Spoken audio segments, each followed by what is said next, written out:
Good morning, everybody. So, how many people have we managed to get here? Ooh, about 20. Well, congratulations. Thursday morning, 7 o'clock. You're heroes. How many people were here over the weekend courses? Anyone? Wow. Gold medals all round, I think. Anyway. So here we go. You're nearly at the end. So, added value of MRI in patients with DSDs. So, DSDs are disorders of sex development.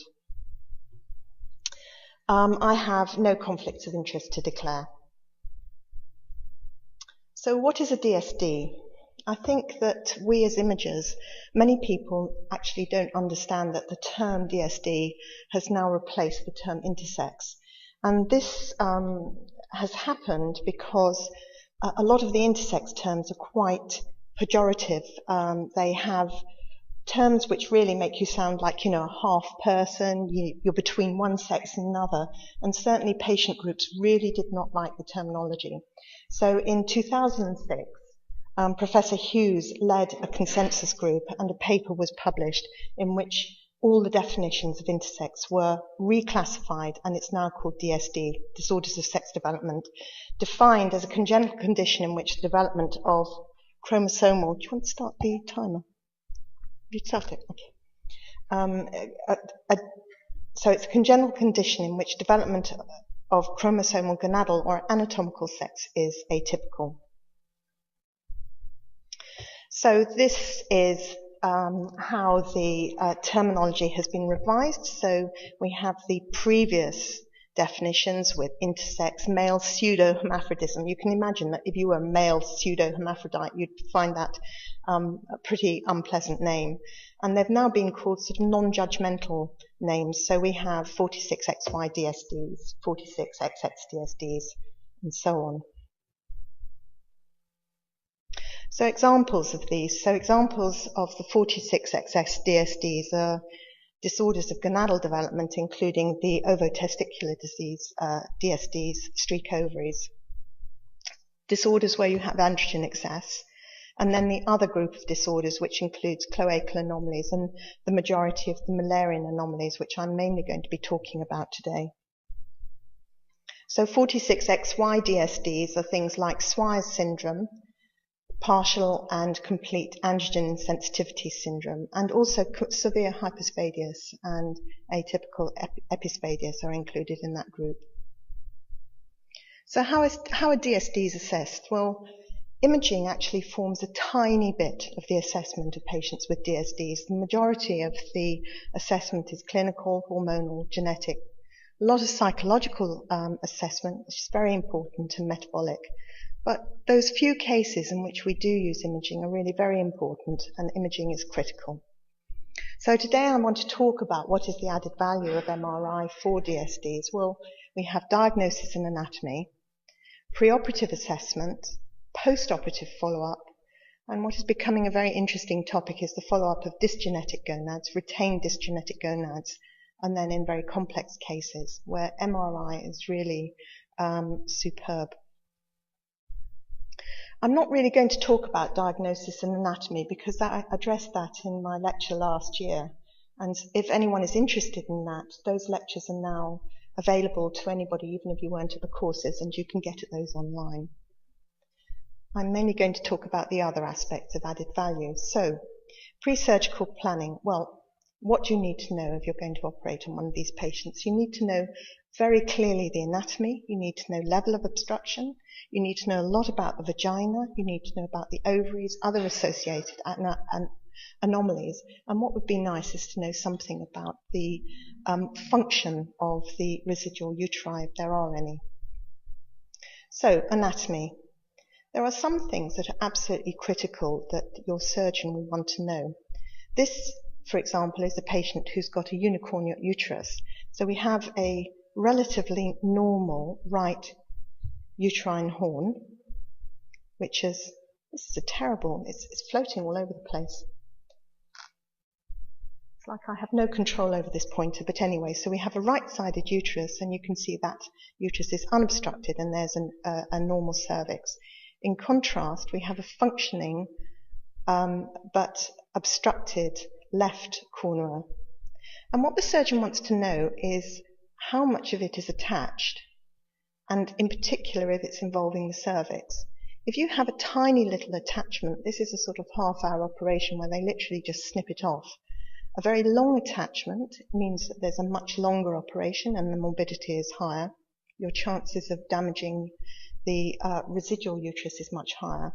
And if the cervix is involved, that makes it a very difficult operation because you're trying to preserve the integrity of the cervix for potential pregnancy at a later date. Another example where anatomy is very important is in septate uteri. As you probably all know, they're associated with miscarriage, and the current treatment is resection of the septum. However, the septum can be fibrous or muscular, and if they go in and resect a very muscular septum, they get a lot of bleeding and adhesions. And so they want to avoid doing this. And MR is actually very good at predicting what is fibrous and what is muscular. So in this example, I have a septate uterus, and you can see that this is close to the fundus, and at the fundus we have a muscular septum. But also right down as we extend towards the cervix, the septum is still muscular, and this patient really shouldn't be touched.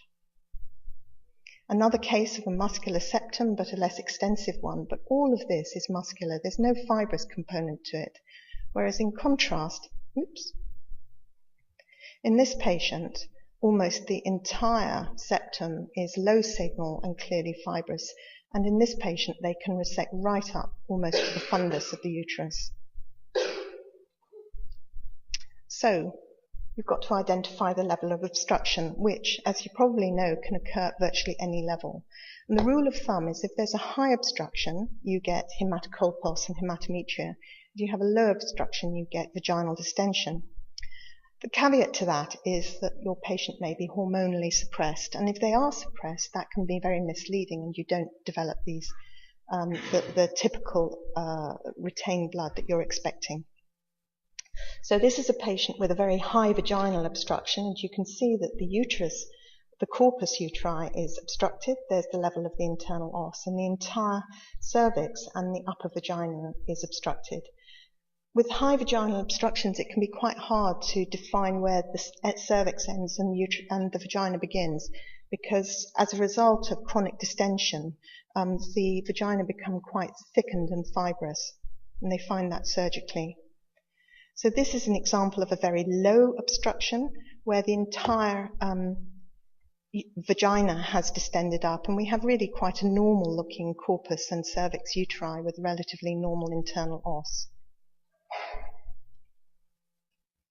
A patient with cervical agenesis, now rule of thumb says that this patient should have a distended uterine body, but they don't, and the reason they don't is because they have been hormonally suppressed for a long time, 6 months to a year. So pre-surgical planning, assessment of the vagina. Now, how the surgeon repairs or recreates or operates on the vagina depends very much on the length of the vagina and where it is and the size of the gap and so on. They have a number of surgical options, including direct anastomosis if you've got a good portion of vagina. If there's very little vagina, they do a bowel interposition, but those are becoming unpopular because you can sometimes get terrible colitis of the vagina, and the girls eventually opt to actually have the vagina resected. And a more recent development is they are beginning to do buccal mucosal transfers, so they create a tract and then they take mucosa out of the mouth and just do a plastic operation and coat the neovagina, and preliminary evidence shows that these are going to be much more successful than bowel interpositions. So you need to measure the vagina, you have to determine if a stenosis is present, you need to define the definition of the vagina from the perineum, what's the gap, and you need to be able to clearly recognize vaginal tissue and the level of the perineum, because you measure everything from the perineum. So we ask, is there a vagina there? Is there one? Is there two? How much proximal? How much distal? Is there a gap? Is there a transverse septum? All of those are questions that you have to answer. So what does the normal vagina look like? Well, it is collapsed as a structure.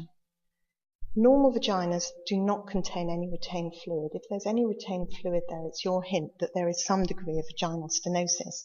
Now, Vaginas are either H-shaped or they're smileys, and this is an example of a smiley vagina. So you can see, I always think they look like little clowns. You see they've got a big nose there, which is the urethra, and a big smiley lip, that's the vagina, and then they've got the little eyes. And this is an enhanced clown. Again, his eyes, his nose, and his mouth. So there we are, clown vaginas. So how do you define the urethral meatus? Because the urethral meatus is where the perineum is. So if you find the urethral meatus, you know what level you can do your measurements from.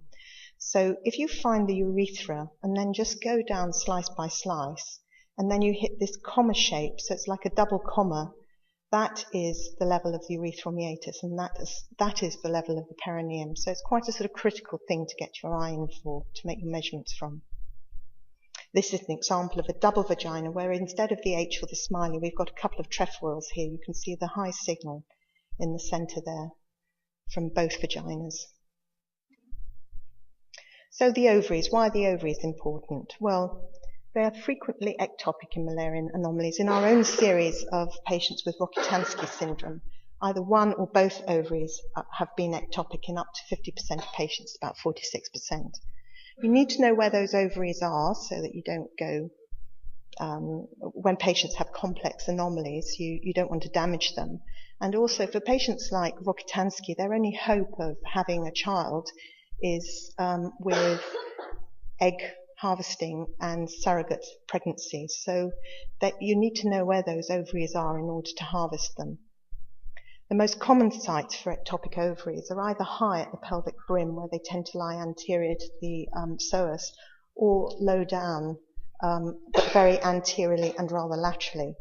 And we've got one patient with Rokitansky syndrome where both the small rudimentary uteri and the ovaries are just sitting at the internal inguinal orifice. So she was diagnosed as a complete androgen sensitivity syndrome because they sort of looked a bit like ectopic testes. But so you can find ovaries in quite bizarre places. So this is a patient with that septate uterus that we looked at earlier. So she has a normal right-sided ovary. And here you can see we're right at the pelvic brim. This is S1. And here is the left-sided ovary, way out of where you'd normally expect it to be. So finally, about pre-surgical planning, uterine function. Now, obviously, the function of the uterus is to become pregnant and carry a baby to term. But we actually are very poor at, we don't know what factors define an adequate uterus. I mean, we think it's probably size, morphology. We know it's something to do with endometrial thickness. And as Professor Tagashi knows herself, that there's a lot of information on uterine function which tells us about how a uterus is working and the motility.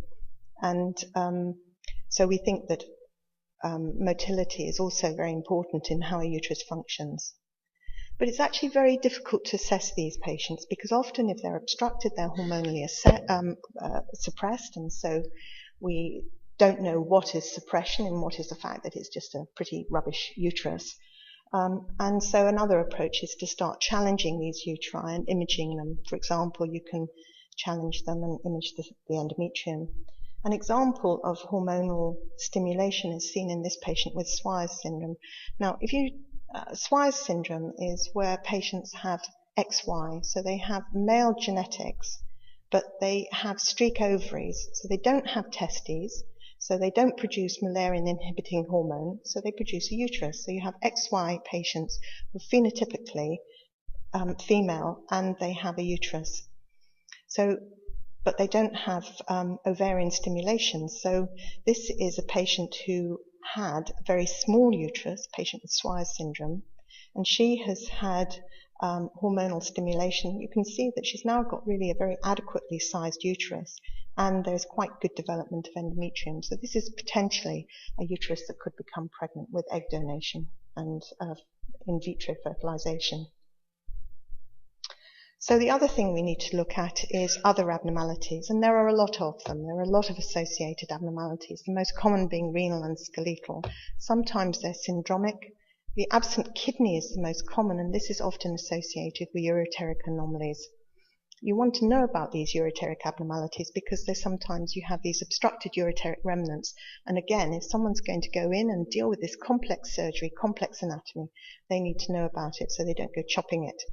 The other thing is that there's an increased instance of ectopic ureters, and this can be a cause of incontinence. We've seen patients with insertion of ureters into the vagina, into low urethra, and that can cause incontinence. So this is a patient who has got a unilateral kidney, and she had a uterus didelphus with a left hemivagina and presented with obstruction. So this is the left-sided ureteric remnant. And you can see it's extending from quite high in the pelvis, but it has an ectopic insertion. This is the double vagina. This is the ectopic ureter, and you can see that it's actually full of blood. This is a T1 image, and it's full of blood. And this is because it's inserting into the vagina, which is itself obstructed. So you've got retrograde reflux of blood. Endometriosis. This is an example of a patient not with a uterine anomaly, but with deep endometriosis. Endometriosis is seen very commonly when they laparoscope patients with obstructed Müllerian anomalies. But in fact, it doesn't appear to be a problem. If you relieve the obstruction, it just goes away. So they don't end up with significant clinical endometriosis once they become unobstructed. Adenomyosis can occur in an anomalous uterus like it can occur anywhere else. And we can see here, this is a patient with bicornuate uterus and bilateral adenomyosis with thickening of the junctional zone and little areas of ectopic blood. So post-operative patients, well, uterine and vaginal surgery does have a relatively high failure rate, and the patients represent with recurrent pain and amenorrhea. And the most common problems are recurrent vaginal stenosis, and the other problem is in these patients with unicornuate uterus where they've had difficult operations, where you've been worried about the cervix, and you leave a little bit of functioning endometrium in the resected uterus, and they get recurrent hematometria. And in these patients, MRI is invaluable. So I've shown you a couple of cases. This is a patient who has had a colonic transposition to create a neovagina. And if you look here, we've got the bladder, the sagittal scan, we've got rectum posteriorly, and this is the neovagina. You can see it's surrounded by a huge amount of fat, and that is because the section of colon is brought down with a sort of big chunk of mesentery to maintain its vascular supply.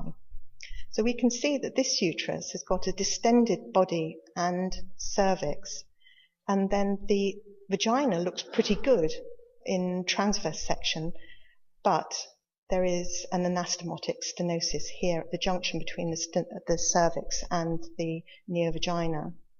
In contrast, we have a patient here who's got lots and lots of hematosalpinx and a distended cervix and uterus. So here we can see that there is a stenosis between the cervix and the vagina. But if you remember, I said you don't get fluid in a normal unobstructed vagina, and what she had was a second stenosis. So in addition to that stenosis there, she had a more distal stenosis of the vagina, and this section here of the vagina, all the lower third of the vagina had stenosed up again, probably because it was not adequately perfused. So, dysgenetic gonads, they're becoming a bit of a hot topic because patients are requesting to retain their gonads. And a good example of this are patients with complete androgen insensitivity syndrome. So these patients are XY, they're phenotypically female, they have testes, but they have complete insensitivity to testosterone, so they develop as women. But they do have testes, and these can be sited either in the groin or in the pelvis. These ectopic testes have an increased incidence of malignancy. The disease starts as in situ disease and probably takes about a 7-year course to become invasive. But it's very hard to quantify that risk. Now, the old way of dealing with this disease or disorder, is that patients were allowed to go through puberty, and then the testes were resected because of that increased risk of malignancy. In fact, what we're doing now is that we're finding that there's a whole bunch of women who now want to retain their testes.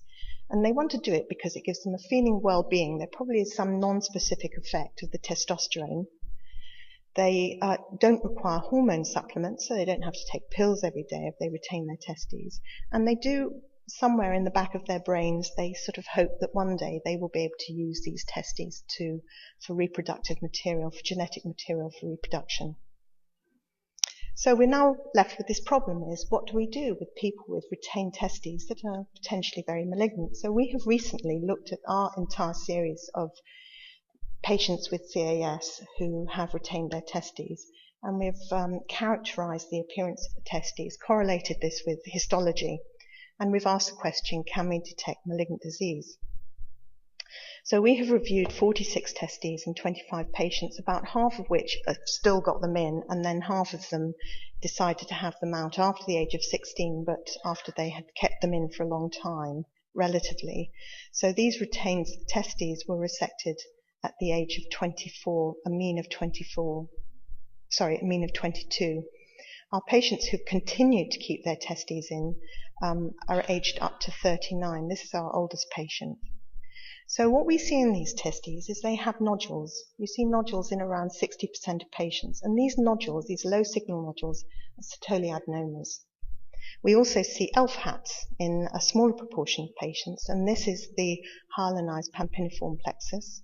And you see cysts, which are paratesticular cysts. Some of them are clearly epididymal cysts in the majority of patients. So in 13 patients that did undergo gonadectomy, and you must remember their mean age was 22 years, 3 of these had pre-malignant foci. None of them had invasive disease. And 2 of these were intratubular germ cell tumours, and there was 1 patient with a sex-cord tumour. 13 testes had germ cells within them, but these were spermatogonia and spermatocytes, so they weren't sperm, and these do not have reproductive potential.